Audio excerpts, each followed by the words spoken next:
स्वागत. पाहूयात आजच्या ताज्या घडामोडी. सांगलीतून एक अत्यंत धक्कादायक आणि मन हेलावून टाकणारी बातमी समोर येत आहे.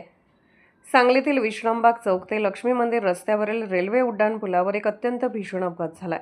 एका भरधाव कारने दुचाकीला दिलेल्या जोरदार धडकेत सांगली शासकीय रुग्णालयाची तरुण महिला डॉक्टरचा दुर्दैवी मृत्यू झाला आहे. डॉक्टर खुशी पवन मुदंडा असे 24 वर्षीय मृत महिला डॉक्टरचे नाव असून या घटनेमुळे संपूर्ण वैद्यकीय क्षेत्रात आणि सांगली शहरात मोठी हळहळ व्यक्त केली जात आहे.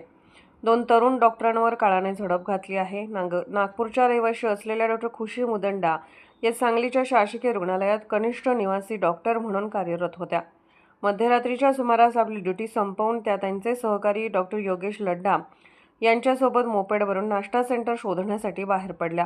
अधीक्षक कार्यालयासमोरील उड्डाण पुलावर समोरून येणाऱ्या एका भरधाव कारने त्यांच्या दुचाकीला समोरासमोर जोरदार धडक दिली.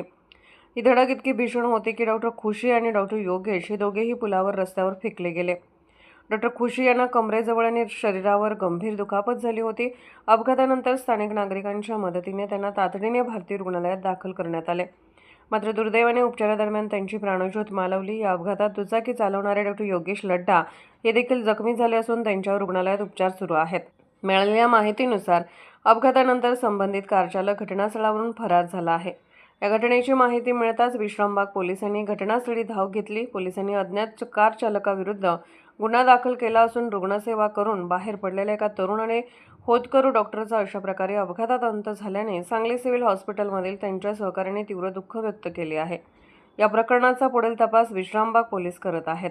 मात्र रात्रीच्या वेळी उड्डाण पुलावरून चालणाऱ्या भरधाव गाड्यांवर पोलिसांचे नियंत्रण कधी येणार असा प्रश्न आता पुन्हा एकदा उपस्थित होत आहे. राजकीय, सामाजिक, आर्थिक असा सर्व घडामोडींचा आढावा पाहायला विसरू नका SB न्यूज चॅनल आणि नक्कीच सबस्क्राईब करा.